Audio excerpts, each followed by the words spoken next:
It's that time of the year again. It's Halloween, and I thought there would be nothing scarier than looking at Yu-Gi-Oh cards. Any day I'm able to avoid looking at a Yu-Gi-Oh card is truly the greatest day of my life, because I can avoid the terror that is looking at a fucking Yu-Gi-Oh card. So why are you doing this though? Because you're paying me thousands of dollars to do so. True. 7 years later, if you could find me in a coffee shop, I'll give you the money. God, yes. Last time I did one of these videos, you showed me linear equation cannon, which actually still haunts my memory till this day, because I still can't believe it's real. I don't know what's real and what's not. So you're showing me cards just like that? Look, man, if you aren't able to do a PhD thesis in mathematics for resolving a Yu-Gi-Oh card, then maybe you should pick up another card game. Go back to Hearthstone, little boy. Go back to playing Flame Imp on one. Listen. Pot of Generosity. How many pots are there in Yu-Gi-Oh? Like infinite? Is there a whole freaking shop? Let me actually Google pot. Okay, maybe I shouldn't have done that. Don't Google pot. Now I'm on a watch list. Pot of Generosity spell card. Return 2 cards from your hand to your deck. Return 2 cards from your hand. Why would you want to do this? Well, what if you have cards in your hand that you don't want? Yeah, but you don't draw any more cards. You're just putting them in your deck. Yeah, why would you? What if you have cards in your hand that you don't want? I just want to make this very clear. This is a card that you put into your deck. You're not only using this card to get rid of 2 cards from your hand, but you're also using a card for this card. Yeah. What if you have cards in your hand that you don't want? Is this real? No, unfortunately, it is a real card. God. I mean, I'm going to assume this is absolutely horrible. Why is this called Pot of Generosity? There's so many questions. Because you're generously giving your opponent the win. Actually, but okay, I'm going to try to like figure out why you would want this. In Hearthstone, there are cards that are like curses and stuff that put into your hand, and they negatively affect you. So you could like use this card to put them back into your deck. That's it. But how often does that happen in Yu-Gi-Oh? So this card has to be horrific, right? Yeah, this card is without a doubt one of the worst cards ever printed. There are like certain goofy scenarios, or like maybe in like a combo deck where you have like 50 cards that you just don't want to hard open. You could maybe play this in that, but no, this card is dog ass. Bro, let me tell you what. I've done a lot of these videos. I don't think I've ever seen a card this bad before. Don't worry, it only gets worse. I can't think of a single reason why you would put this into your deck, even after what you just said. There's no way you would want that even after. I don't even remember what you said. I was blinded by this. I'm going to be completely honest. All right, we got the next card. Okay, hold on. Just from the name alone, I can't wait to see this banger. All right, Transmission Gear. This is a trap card. So I'm looking at the art. It's literally a gear. Is that a gear with eyes and a fist? He's a gear. Get it right. He's a what, sorry? Oh no. I'm sorry. I started rereading the text while you said that. During the damage calculation, if your monster's battles an opponent's monster, play rock, paper, scissors with your opponent. Make the losing player banish the battling monster they control face down. So if you're attacking with somebody, or you're attacking, your monster's face up. So if you lose that monster, or if you lose the rock, paper, scissors, you flip it and then it dies. It gets banished. So like nothing procs off the monster, I'm guessing, right? Yeah, essentially if you lose the RPS, your fucking monster goes into the fucking void. It's in the Shadow Realm. It's not coming back. Oh my God. Okay. You know what? Unironically though, this is actually not the worst card I've ever seen. But I mean, I just saw Pot of Generosity, so let's be real here. But actually, in some cases, this is probably beneficial for you, right? Because you never actually think about the stats of a monster. Like you're just like, here we go, this is it. Like it's maybe sometimes we high roll, right? But on average, it's bad because you have to. What happens if you tie? You just keep playing until it's over. You keep going forever. I mean, it's bad, right? Like, do you never play this card? Unironically, though, this card is better than Pot of Generosity, but probably bad. To say the bar was on the floor with Pot of Generosity is a gross overstatement. Yeah, this card's pretty cheeks. I mean, as soon as you read the words rock, paper, scissors, that should have told you everything you needed to know. I mean, you're not wrong, though, but again, you showed me Pot of Generosity, and I still think Pot of Generosity is worse than this card because I'd rather at least have a chance to destroy my opponent's minion or monster. At least there's the hope of a positive outcome. Yeah, Pot of Generosity is just like XD, and then that's it. XD. Next card. Next card. Oh my God, Dice Foon. Spell card, roll a 6-sided die and apply the result. Yo, fun fact for you, Hearthstone just added dice into their new set. I need to get into Hearthstone. I need to gamble. This is it. 2, 3, or 4, destroy 1 spell card on the field. 5, destroy 2 spell cards on the field. 1 or 6, you take 1,000 damage. You know, you did say the bar was pretty low from the last one, but this actually looks like it's not that bad either. I mean, more than majority of the time, it's good for you, right? So this can't be the worst card in the world. You have to carry a die with you at all times just in case someone whips this card out. Look, man, it's not gambling. It's investing. It's more beneficial than transmission gear. So I mean, it's probably not great, but it's like okay. Maybe I could see it seeing play. Fun fact, this card was actually, for a brief period of time, one of the best cards in a format called Speed Duel. Why was it? What's so special about Speed Duel? So Speed Duel is basically a format of Yu-Gi-Oh! Where it's a lot more simplified. It's got a much smaller card pool, but essentially in Speed Duels, there are skills, kind of like Duel Links if you've played that. Essentially, think of them as like hero, like a one-time passive or like a continuous passive for each character. And one of the skills allowed you to change the outcome of a dice roll. So because people had nothing better to do, they just started playing this, and I was like, yeah, we'll just make it a 2-for-1. Why not? And it was good enough because Speed Duels just didn't have enough good cards. And for a while, Dice Spoon was like the best like back row removal card by a country mile because of that. That's actually hilarious. To be honest with you, I'm surprised this actually saw it play. Did it see play in regular Yu-Gi-Oh though? Probably not. There's just better stuff to do. I think people like experimented with it because again, like, hey, you gotta pop 2 things. But I think people found out really quick the fact that you have to roll a fucking dice is amazing. Bro, just get lucky. What do you mean? When I played Yu-Gi-Oh and I was giving constructive criticism on the game, people were like, "You play an RNG game. We don't care about your opinion, bro. Look at this. Literally rolling dice. Literally rolling dice. I don't even do that in Hearthstone. Thoughts?" Honestly, I'm just used to it, man. I'm just used to having to carry around a bag of dice whenever anyone says, "Oh, I'm playing Pendulum. I need spell counters," and I have to fucking bust out the Jenga blocks just for them to put like 50 counters on their dumbass Endymion board. Yo, is this the avatar? Convulsion of Nature.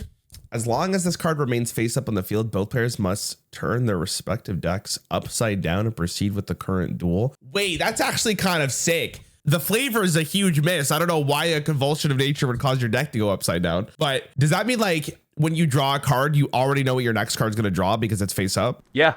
Wait, this actually has... Hold on. Maybe I'm like gaming the system here because all of these have been bad so far. But like this unironically isn't the worst thing I've ever seen in my life. Man looks at a card that does literally nothing. Yeah, this is cooking. Well, okay. So hold on. It doesn't do literally nothing first and foremost. It flips their deck upside down and you can see what they're drawing. It's actually insane. So there's cards in Hearthstone that you get to see like what's in your opponent's hand, kind of. And those cards have always been really bad. But Yu-Gi-Oh is a much more combo centric game than what it seems like. I think in current Yu-Gi-Oh, this card's probably dog. But like, there's no way they printed this card recently. I wouldn't believe it even if you told me. I could see it actually being tested and might be used in very specific niche cases. Fun fact, this card is technically part of, for its time, one of the best decks in the format. I told you. You laughed at me. I almost wish I was into Yu-Gi-Oh to just go to a local, not actually try to win, but just play the deck, play these stupid ass cards. Just experience the vibes. Imagine you're at your local, like you said, you're going to go to your local today, right? Yeah. And I just whip out Convulsion of Nature. You probably haven't seen that card in God knows how long. Probably forgot it existed. And now your deck's upside down. Not only are you absolutely getting rolled because I played that card and I'm not losing the game, there's no way. But mentally, you're done. Oh, fuck. If someone asked me to flip my deck upside down, I'm just giving them the win. I'm just like, you just wanted it more. You just deserve it. You just deserve this for playing this. This is like a super boomer ass card, but the gimmick of Convulsion of Nature, what you would do is you would combine it with a card called Archfiend's Oath, which you would pay like a small amount of life points and you would call what the top card of your deck was. And if you guessed correctly, you could like draw a card. So you would like Convulsion of Nature. You would use like that as just like a disgusting hyper like draw engine. And you would just essentially draw your whole deck and just keep bouncing like Archfiend's Oath back to your hand. Just keep like playing, keep like drawing a trillion cards off of like Royal Magical Library, which like every 3 spells you like drew a card and like you would just keep drawing spells. You get the idea. and you would like get to the bottom of your deck, and you just essentially, I mean, like there's like a trillion ways to win the fucking game if you draw your whole deck. So this was actually played then. Yeah, it was part of arguably the best deck in the format. Let's go, dude. I'm actually so happy this card was good. All right, Yu-Gi-Oh, you won me over. Cool card. This might give you psychic damage. Inspector Border. Oh no. Okay, so cannot be normal or special summoned if you control a monster. Neither player can activate monster's effects unless the number of monster's effects that a player has previously activated that turn is less than the number of monster card types currently on the field. If an effect activation was negated, it still counts towards the total of that for that turn. Only counts effects that were activated while this monster was faced with. Okay, hold on. I'm gonna have to reread that again. Read it as many times as you need to. So it can't be normal or special summon if you control monsters. So, okay. Neither player can activate monsters effect unless the number of monsters effects the player has previously activated that turn is less than the number of monster card types currently on the field. Okay. Neither player can activate monsters effects unless the number of monsters effects that a player has previously activated that turn that is less than the number of monsters. Dude, that sentence like blows my brain up, bro. You know, unironically, there is a potential for this card, and I hate to say it. If you're a deck that doesn't, I would imagine that most Yu-Gi-Oh decks do play for monsters though. Like that's how you win games. At least from what I saw. I don't think there's like a spell only deck that wins a game, right? Yeah, I mean, you know what, pretty monster centric. Okay, I'm gonna take a little bit of a gamble here, but isn't this card like actually not bad? This is the first one other than Convulsion of Nature that actually seems like it has a use case. Maybe in a very specific matchup, this card's good, and like this is like a tech card for a tournament that could actually do really well. Thoughts? It's okay. Yeah, you're correct. This card is pretty good. So.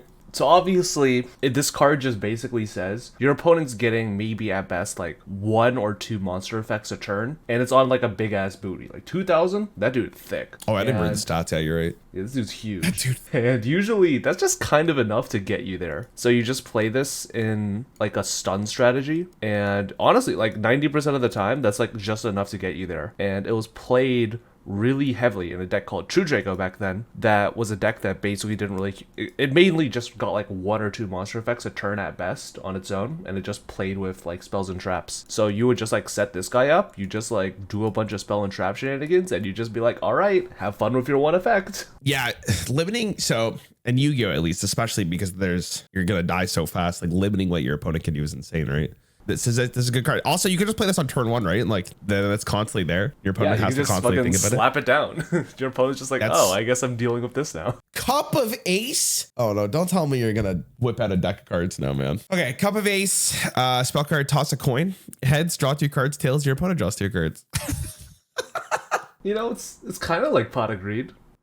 Yeah, they made Pot of Greed. They said to themselves, this card's too good, because then they banned it, right? And then they're like, let's try a different strategy. But 50% of the time, it's ass. I mean, okay, I don't really know how good drawing is in Yu-Gi-Oh! When this card was released, because this looks like a pretty old card. But maybe in some circumstances, you actually needed the card draw and you're willing to take the 50-50. But this isn't Hearthstone, and you're not like tied down to your class identity.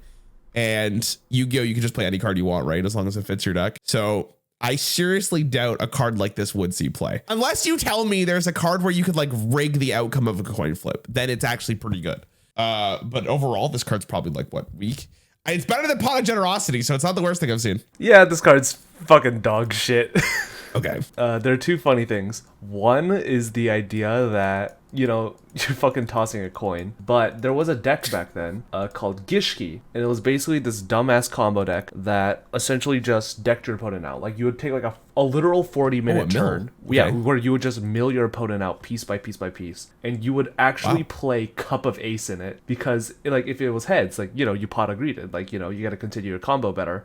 But if you flip tails, it didn't matter because you were gonna deck your opponent out in a single turn anyways. Wait, that's actually kind of sick though. Was that deck good? Yeah, it was arguably like the best deck. Wait, so then this card was insane. I mean, not insane. Okay, I wouldn't say like this card was insane, but I'd say like, you know, it was enabled by a bunch of other bullshit. So just remind me, in Yu-Gi-Oh, when you deck out, do you lose the game, or is it after you draw your next card when you deck out? If you have no cards in your deck and you try to draw a card, you lose the game instantly. So does mill still exist in Yu-Gi-Oh? I don't think it does, but there's an archetype of cards called runics where they all just have like super basic effects, like pop a card, or like a card can't be destroyed by like card effects or whatever. And you lose your battle phase, but you can make your opponent banish a certain number of cards off the top of their deck. So what people sometimes would do is just play a dumbass stun strategy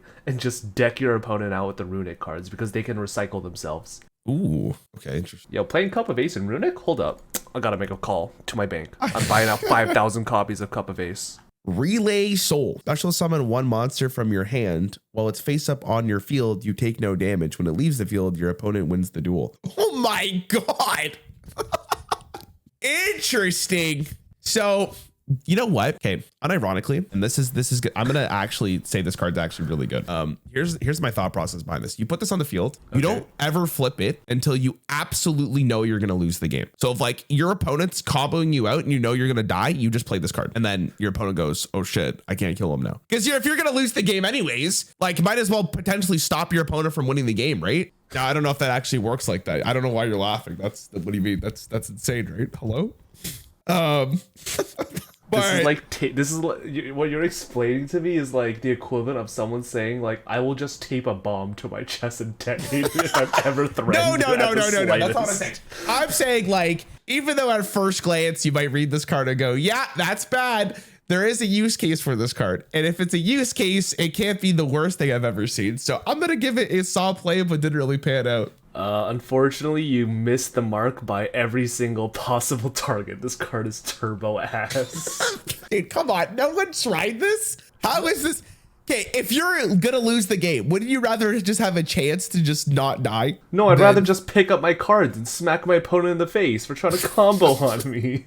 All I'm saying is, if there was a card in Hearthstone that said this, I'd consider it. There's potential, right? There has to be. No, I don't think there's ever been a single use case where this card is seen play. Like, it only summons from the hand. It's not like your opponent's forced to, like, go face. Like, they could just smack the monster and kill it. Or pop it with a card effect. Like, this card, it's a fucking trap card. Yeah, but doesn't that make the trap card? I don't know why I'm coping. I don't even know why I'm arguing with you. I don't play the game. You know what? I hope I read a comment on this video that goes, actually, I played Relay Soul in one of my at my local, and I won a game because of it. Mystical Roof Panel, I think that's how you say it. Trap card, activate only when a spell card that targets one player is activated. The effect of that spell card is applied to other players instead. Wait, what? Okay, is there a format in Yu-Gi-Oh that is like more than 1v1? Okay, so the idea of a card targeting a player is a little fucking wonky. Like, you know, there are cards that might be like a burn effect or whatever. That's a lot more simple. Oh, so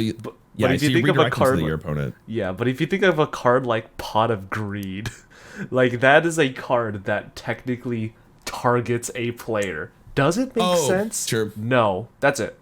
Target player draws 2 cards. That's what basically it reads, right? Kind of. This card is so convoluted that they have an entire like 5 million page like wiki document for every single spell card that applies for Mystical Ref Panel and what doesn't. Interesting. I guess, this is, it can't be bad. Like, I don't think it's bad. Because, again, like, just like Relay Soul, like, it's a trap card. So you could just put this on the board and just hope that you, like, at some point, this is going to be really beneficial for you. Because I'm sure most spell cards, even if, like, you didn't put them in your deck, are still going to be very relevant because your opponent puts good cards in their deck. So, well, you would hope, right? Like maybe they're repping Pot of Generosity, right?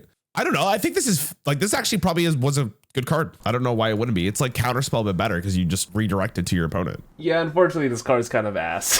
What? It's kind of one of those cards that, although like you can like steal a really good effect or something like that, it's just so needlessly convoluted in its activation conditions that for like in like most scenarios you'd rather just have like a solemn judgment and you'd rather just like negate the card overall than try and use like a 1 in a more billion chance to like, haha, your Pot of Desires is now mine type deal. Oh, I see. So like rather than the potential of you getting the spell, you'd rather just negate the spell and not worry about all that. I get it. Yeah, because not every spell, unfortunately, targets a player, because this game was designed by monkeys throwing shit at a typewriter. So let's just imagine a world where it was as simple as like every spell targeted a player. This card would be really good then, I'm assuming. Yeah, unironically, if this card, like, if every like non like target monster spell like targeted a player, this card would probably be like a lot better.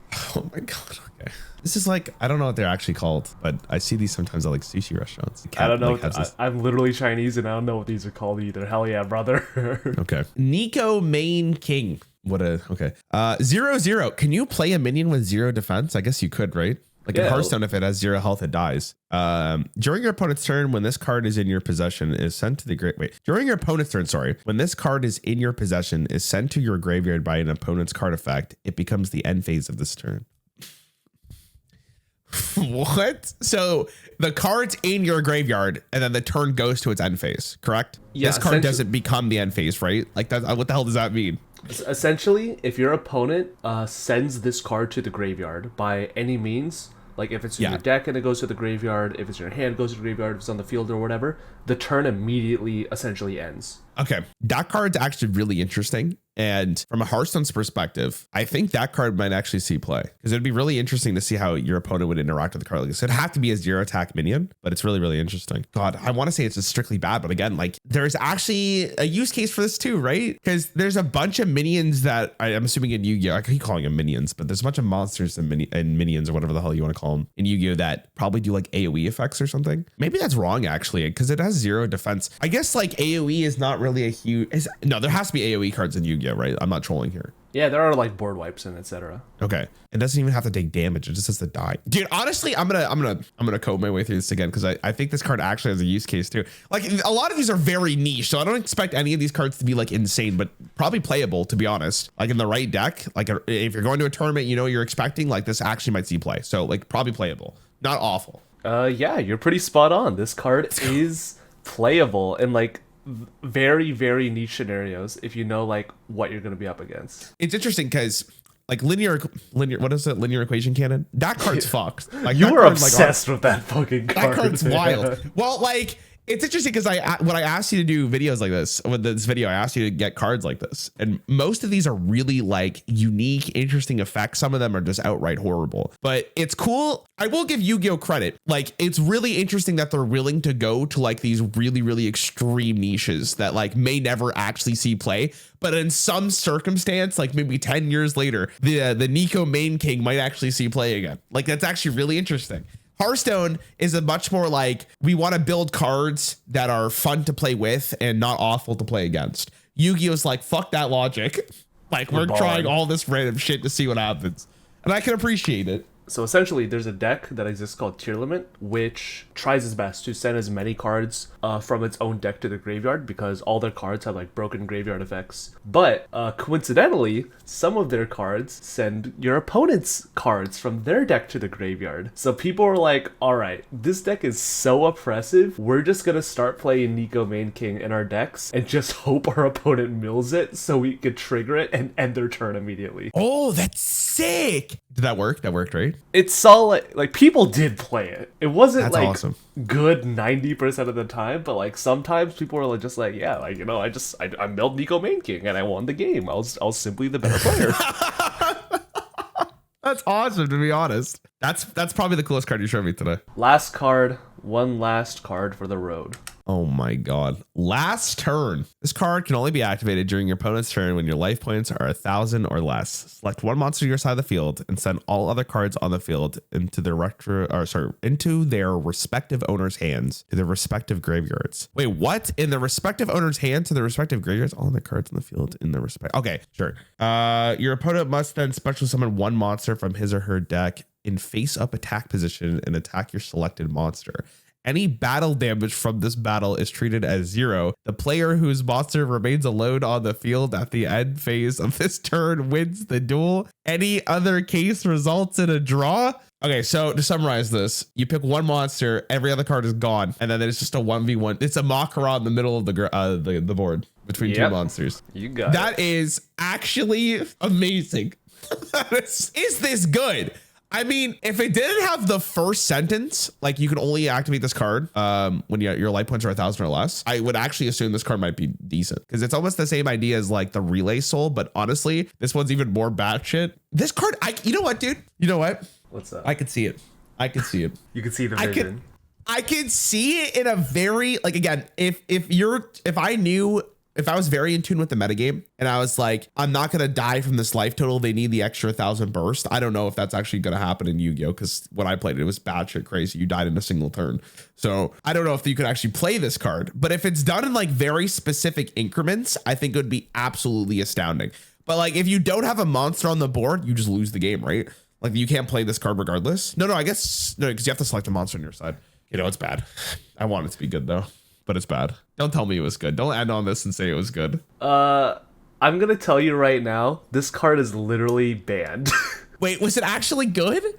Yeah, it was unfortunately good for like the most degenerate reasons on planet Earth. I mean, literally this, I mean, again, other than the first sentence, before you even tell me why, like this card's actually insane because realistically it says I either win the game, I was going to lose the game anyways, or we just end in a tie. And that's phenomenal. Like you take those odds because that's 66% of the time you're in a better state. Sure. But like, okay, sorry, continue. Sorry. Dude, I feel like I'm witnessing the most copium fucking statistics of all time, and I was literally in a casino like 48 hours ago. So essentially, last turn, it was banned for two reasons. One is the fact that it could force a draw, which in like a tournament setting, it kind of gets a little messy. Yes. And the second one is for way more degenerate reasons, and there are enough cards in the game that can manipulate your own life points. So you would just set your own life points, like 1,000 or less. And what you would do is you would play a monster, something like Fossil Dyna Pachycephalo, or some other dumb shit that prevented your opponent from special summoning a monster. You would target that with last turn, and because your opponent couldn't summon anything, you would just instantly win. Dude, that's incredible. That's why you play Yu-Gi-Oh! See, that's the type of shit. Like, I'm not even kidding. I'm sure it feels really bad to lose this card if that was the case, but that's the type of shit that would make me want to play Yu-Gi-Oh! For the rest of my life. If I pulled that off, like, God, that would feel amazing. So like, now I understand why all these people back this game up all the time. They're just running on the singular high they had when they were like 8 years old. Yes. And they've resolved the last turn. That shit would feel like you're God. Imagine your opponent can't do anything and you just play last turn. They just lose. That's got to feel incredible. That's like, you ever played, I'm sure it happens on Masterfield sometimes. Like you queue up for a rank game, you have a little bit of anxiety because it's like your promos or some shit and your opponent's like DC'd. It feels so fucking good. You're just like, I was better. I just wanted it more. I won the game. I didn't even, like, it feels so good. It's almost that, like, it's just, yeah, I won the game. What about it? Like, that's awesome. Player. I'm just gonna, David, I'm gonna crack a Halloween joke, even though we're recording this the day after because Stevie had to delay this. I swear to God, this isn't cringe, and you better laugh when I say this joke.